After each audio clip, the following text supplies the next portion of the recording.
सुल्तान नूरुद्दीन जंगी ने रसूल अल्लाह सल्लल्लाहु अलैहि वसल्लम को ख्वाब में 3 बार देखा।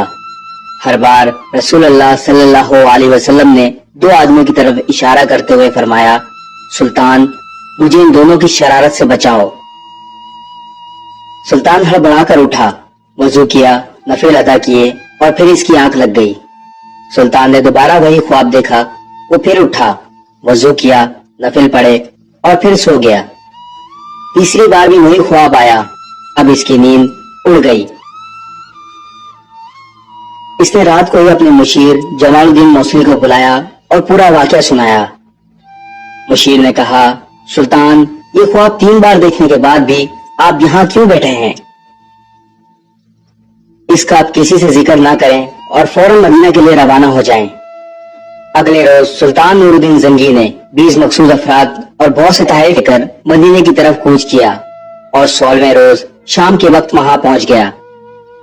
सुल्तान ने रोजा रसूल सल्लल्लाहु अलैहि वसल्लम पर हाजिरी दी और मस्जिद नबवी में बैठ गया और ऐलान करवाया, अहले मदीना मस्जिद नबवी में पहुंच जाएं, जहां सुल्तान इनमें तहरीर तकसीम करेगा।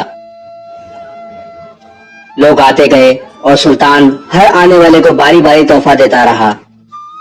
इस दौरान वो हर शख्स को गौर से देखता रहा, लेकिन वो 2 चेहरे नजर न आए जो इसे 3 बार ख्वाब में दिखाए गए थे। सुल्तान ने हाजिरीन से पूछा, क्या मदीने का हर शहरी मुझसे मिल चुका है? जवाब हाँ में था। सुल्तान ने फिर पूछा, क्या तुम्हें यकीन है कि हर शहरी मुझसे मिल चुका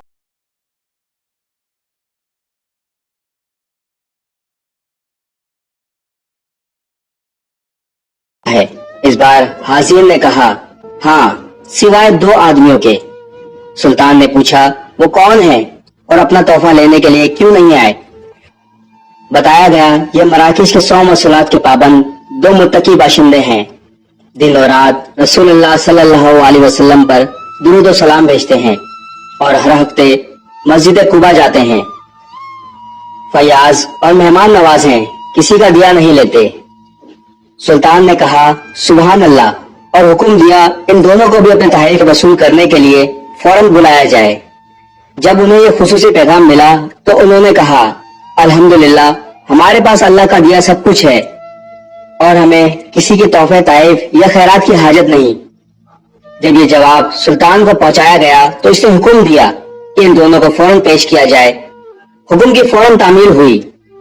एक ही झलक इनकी शिनाख्त के लिए काफी थी।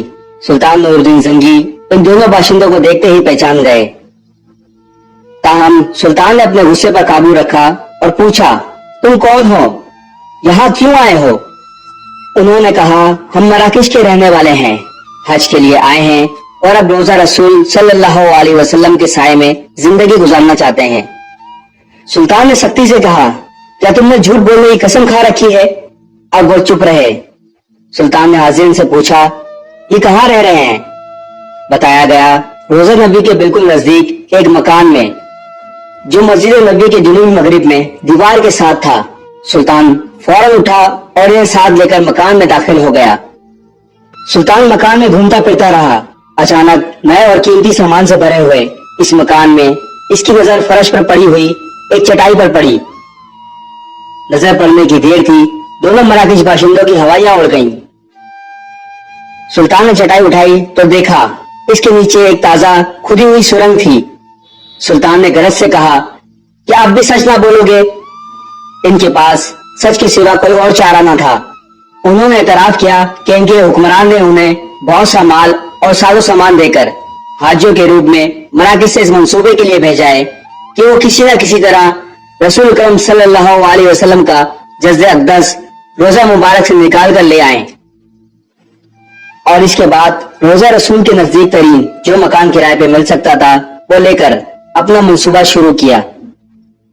हर रात वो सुरंग खोदते और सुबह खुदी हुई मिट्टी चमड़े के थैले में भरकर जन्नतुल बकी ले जाते और इसे कब्रों पर बिखेर देते। उन्होंने बताया कि इनकी नापाक मुहिम बिल्कुल आखिरी मराइल में थी कि एक रात मौसलाधार बारिश के साथ ऐसी गरज चमक हुई जैसे जलजला आ गया हो, और अब जब इनका काम पाए तकमील तक पहुंचने वाला था तो सुल्तान ना जाने कैसे मदीना पहुंच गए। सुल्तान नूरुद्दीन जंगी ने इन्हें सजाए मौत का हुक्म दिया। اور حکم دیا کہ روزہ مبارک کے گرد ایک خندق کھودی جائے اور اسے پگھلے ہوئے سیسے سے بھر دیا جائے تاکہ آئندہ کوئی بدبخت ایسی مذموم حرکت کے بارے میں سوچ بھی نہ سکے.